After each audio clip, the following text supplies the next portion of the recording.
Gujarat #1 Engineering University, Sankal Chand Patel University.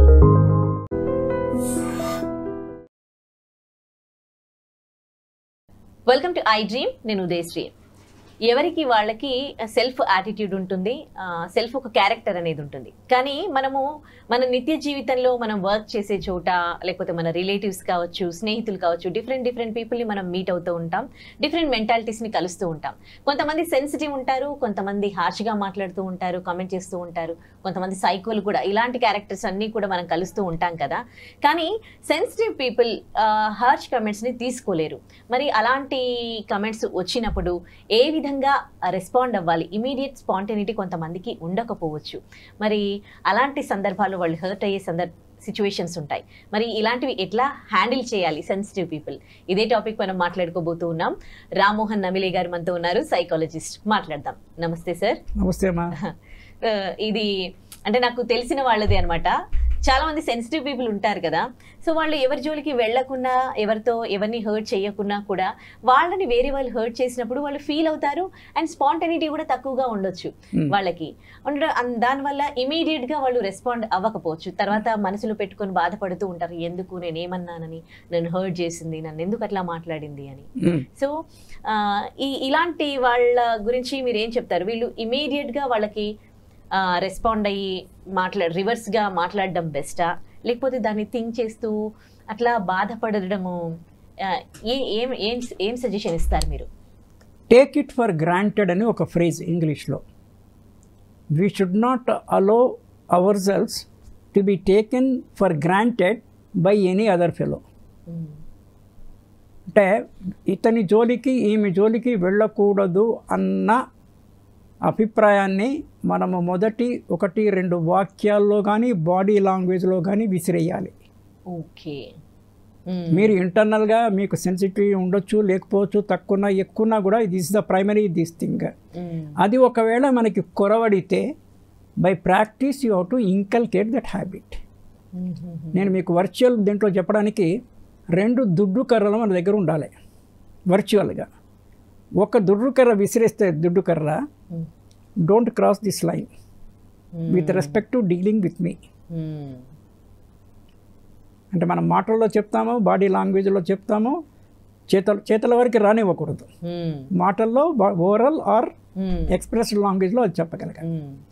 అప్పటికీ వాడు ఒకసారి తెగించి వచ్చాడనుకోండి, 2వ దుడ్డు కర్ర రెడీగా ఉండాలి వేయడమే. అంటే వర్చువల్గా నేను చెప్పేది. మాటల్లో వేస్తే కూడా ఒక్కొక్కసారి మాటలు they will hurt more then the physical hurt. వాడికి తగులుతుంది కదా. వాడు ఎందుకు వచ్చాడంటే లైన్ క్రాస్ చేసి he thought that I can be taken for granted, ఇతనితో ఏమైనా చేయొచ్చు, నేను ఆడుకోవచ్చు అని అనుకున్నాడు వాడు. But it is prove and wrong. 2వ కర్రతోనే మళ్ళీ వాడు జన్మలో మన జోలికి రాడు. అంటే ఇది చెప్పినంత ఈజీ కాకపోయినా కూడా not impossible. We need to practice this అమ్మా. దెన్ సెన్సిటివ్ లెవెల్కి వస్తే కూడా, సెన్సిటివ్ లెవెల్ ప్రతి ఒక్కళ్ళకు ఉంటుంది, బట్ మనం అంత టూ సెన్సిటివ్గా ఉండాల్సిన పని లేదు. ఎవరైనా మనం ఏమైనా అంటున్నాం అనుకోండి, డైరెక్ట్గా మన కేసి చూసి కానీ మనకి వినిపించేట్టు అంటాడు, కానీ మన వైపు చూడడు. You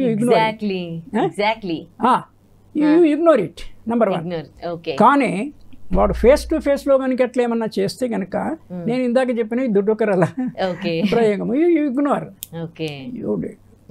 Silence is more powerful than the word అంటారు కదా. Absolutely అమ్మా. Silence is much powerful than the sound.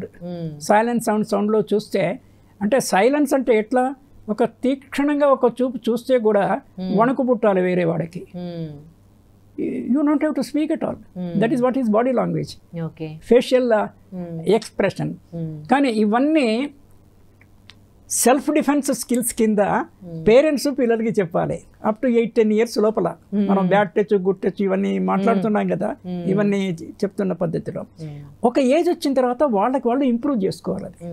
కొంతమంది టిమిడ్గా ఉంటారు, they are different types of people, చాలా handicapped physically, so many things are they. కానీ ఉన్నదాన్ని మనం కొంచెం పటిష్టం చేసుకోవాలా. ఇంకో కైండ్ ఆఫ్ మెంటాలిటీస్ నేను చెప్తాను. అంటే మనకి ఒక పెయిన్ గురించి తెలిసినప్పుడు మనం ఆ పెయిన్ వేరే వాళ్ళకి ఇవ్వం, మంచి మనుషులైతే. కానీ చాలా మంది ఎట్లా ఉంటారు అంటే ఎదుటి వాళ్ళని పోక్ చేయడము, హర్ట్ చేయడము, అవును గట్టిగా కొట్టడము, ఇలాంటివి చేస్తూ ఉంటారు. When they know that how pain it is, how much pain it is, painful thing it is, word even అది దెబ్బ కావచ్చు, మాట కావచ్చు, వేరే వాళ్ళని చేయలేము అంటే అలా చేస్తున్నారంటే వాళ్ళని సైకోలు అనుకోవాలా, వాళ్ళని ఏ విధంగా అనుకోవాలి? ఇప్పుడు సైకాలజీ నుంచి వచ్చిన పదమే సైకో, అంటే ఎక్స్ట్రీమ్గా ఉంటే we use that but psycho అనేసి.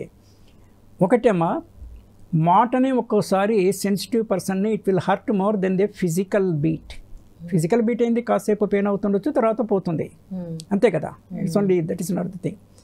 కానీ దీనికన్నిటికీ రీజన్ ఏంటంటే any person should have control on themselves first, on their mind, on their thoughts control, self control అనేది ఉండాలి. అది ఎంతెంత లోపిస్తుంటుందో మీకు పేషెన్స్ పోయే అవకాశం ఉంటుంది. పేషెన్స్ కూడా ఎందుకు పోతుంది? టాలరెన్స్ లెవెల్, అంటే ఉదాహరణకోటి చైన్, టాలరెన్స్ లెవెల్ ఉండదు, అంటే you don't tolerate the other person. మనం జీవితంలో ఐసే 3 V's, 3 వీలతోనే మనం డీల్ చేస్తాము. ఇంగ్లీష్ ఆల్ఫాబెట్స్ వి, వాటి పదాల ఎక్స్పాన్షన్ తెలుగులో వ్యక్తులు, తోటి వ్యక్తులతో డీల్ చేస్తాం. Gender neutral, irrespective of gender, తోటి వ్యక్తులతో డీల్ చేస్తాము. If you want you can include animals also. I say all life beings, కానీ we will restrict to human beings. రెండవది వస్తువులు, చైర్లు, utensils, whatever this things వస్తువులు.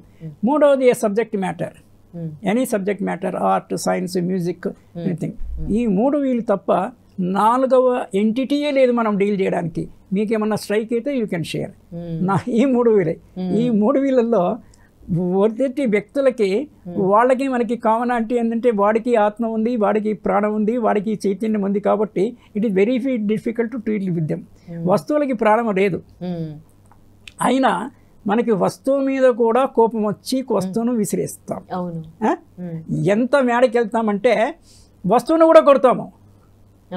అరే దానికి తెలియదు, నువ్వు మిస్ హ్యాండిల్ చేసావు, అది కింద పడింది, ఆ కింద పడింది అది తీసి మళ్ళీ ఇంకోసారి ఎత్తేస్తావు. You are exhibiting your angry on a lifeless object. అంటే నీకు ఎంత వాట్ యు కాల్ ఎంత హాలోనెస్ ఉంది అనేది మనం అర్థం చేసుకోవాలి. ఇది వస్తువులు. ఇంకా విషయాలకి అంటే ఈ 3 కూడా good, bad, ugly, these are the ranges. Or I say UMA Uma, ఉత్తమ, మధ్యమ, అధమ. Class 1 people, class 2, class 3. వస్తువులు కూడా అంతే, విషయాలు కూడా అంతే. There is a bad literature, there is a good literatures. మనము గ్రూమింగ్ అంటే చిన్నప్పుడు 10 years వరకే అప్రాక్సిమేట్గా తల్లిదండ్రులు, కొంతవరకు స్కూల్ లెవెల్లో, ఆ తర్వాత మనకి మనము ఎప్పుడు గుడ్ కంపెనీలో ఉంటూ we need to groom other things. The basic అంటే వీ షుడ్ అండర్స్టాండ్ 2 things అమ్మా. ఒకటి, we should set A purpose of living. అది కామన్గా అందరు human beings to some extent it is same, కానీ ఇండివిజువల్గా it is different from person to person. That is the purpose of living. Set your purpose of living based on your swat. నీకున్న లోపల intelligence, energy, మీ స్తోమతను బట్టి you set A purpose. According to the purpose you create a way of living. The basic code, basic concept is hurt not self or others. Hurt not and harm not self or others. దీన్ని మీరు ఒక 25% follow అయినా కూడా life is wonderful. 100% దానికా నేను వెళ్ళట్లా. ఒక 25-50%లో కూడా దీన్ని మనము ప్రాక్టీస్తోనే, సాధనతోనే, సెల్ఫ్ అండ్ అదర్స్ అన్నాను. సెల్ఫ్ కూడా ఎందుకన్నానంటే, మీరు మీ ఎక్స్పీరియన్స్లో మీరు గమనించారో లేదో, కోపం వచ్చినప్పుడు కొంతమంది గోడ నెత్తికేసి కొట్టుకుంటారు. Did you see any time? చూసారు కదా. అంటే what should we read in that? అంటే ఎవరిని ఏం చేయలేక కోపం తన మీద బాగా చెప్పారు. వేరే వాడిని వీడికి కొట్టలేడు, కానీ వీడు కొట్టుకున్నాడు. That is number 1 thing. కొంతమంది వీడు కొట్టుకోడు, వేరే వాళ్ళని కొడతారు. మన సమాజంలో వైఫ్ బీటింగ్ హస్బెండ్స్ చాలా మంది ఉన్నారు.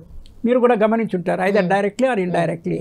వై అంటే వాడి కోపం అంతా చూపిస్తూ ఉన్నాడు, చూపించడానికి ఒక తనకి తక్కువగా కనిపిస్తుంది. కానీ రెండో వాడు బెటర్, మన ఫస్ట్ అనుకున్నవాడు బెటర్ కదా. వాడు హీజ్ సెల్ఫ్ హార్మింగ్. నేను అందుకే 2 చెప్పిన, harm not self, harm not self, harm not other, hurt not self, hurt not others. ఈ 2 ఉండాలి. చాలా మంది ఆత్మహత్య చేసుకుంటారు. చాలా మంది అంటే చాలా తక్కువ పర్సెంటేజ్ అయినా కూడా సబ్స్టాన్షియల్ నంబర్. పేపర్లో every alternate day somebody is doing some these things. ఆత్మహత్య ఎందుకు చేసుకోవాలా?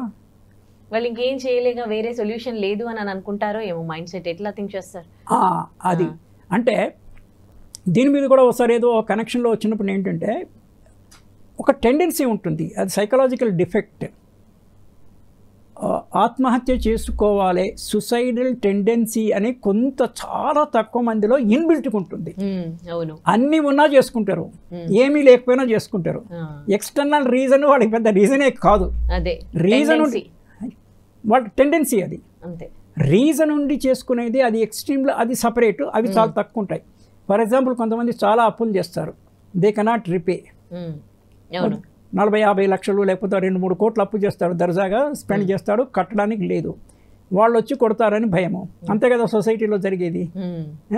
లేకపోతే వీడు బాగా తెలివైన వాడైతే వెళ్ళిపోయి దాక్కునేసి ఇది అవుట్ ఇన్సాల్వెన్సీ పిటిషన్ పెట్టుకొనేసి కోర్టు నుంచి ఆర్డర్ తీసుకోవచ్చు. అంత లీగల్గానే లాంటిది ఉండదు. సో అలా భయపడి చేసుకునే వాళ్ళు కొంతమంది. ఎగ్జామినేషన్ రిజల్ట్ రేపు వస్తుందంటే ఈరోజు రాత్రి చేసుకునే వాళ్ళు స్టూడెంట్స్ ఉన్నారు, రేర్గా కానీ ఉంటారు. అంటే తెల్లారి వారికి టెన్షన్, రిజల్ట్లో ఒకవేళ నేను ఫెయిల్ అవుతానేమో అనేసి. తెల్లారి చూస్తే వాడు పాస్ అయి ఉంటాడు, అయినా వీడు సూసైడ్ చేసుకుంటాడు. ఈ సుసైడల్ టెండెన్సీ ఎవరన్నా మన ఫ్యామిలీలో ఉంటే ఫ్యామిలీ మెంబర్స్ కేర్ఫుల్గా వాళ్ళని గార్డు చేయడం ఒకటి. రెండవది అంటే వీళ్ళ నుంచి థ్రెట్ ఉండొద్దు, నేను ఫెయిల్ అయితే డాడీ తిడతాడు, అమ్మ తిడుతుంది అనేది అది ఉండొద్దు. ఆ సెక్యూరిటీ వాళ్ళు ప్రొవైడ్ చేయాలి.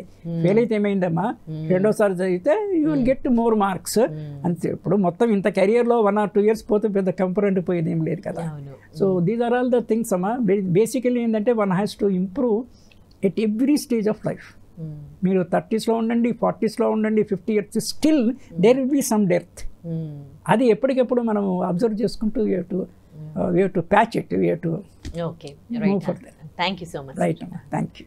And for more videos, please subscribe to iDream. Please subscribe to iDream. Please subscribe iDream. And please subscribe to iDream.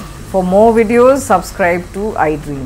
please like, share and subscribe to the channel. Congratulations, iDream. Subscribe to iDream. Subscribe to iDream. So subscribe to iDream Media. iDream ki iDream team andarki huge congratulations. Please subscribe iDream Media. Please subscribe to iDream. Subscribe iDream. Please subscribe to iDream. iDream అంటే నా కళల channel subscribe చేసుకున్న నోరు తిరుగుతలేదు, మీరైతే గంట గుర్తు కొట్టండి. For more such videos, please subscribe to iDream. Subscribe to iDream. Please subscribe to iDream. Please subscribe iDream Media. Please do subscribe to iDream. Please subscribe to iDream Media. For best entertainment and information, please subscribe iDream. And don't forget to subscribe to iDream.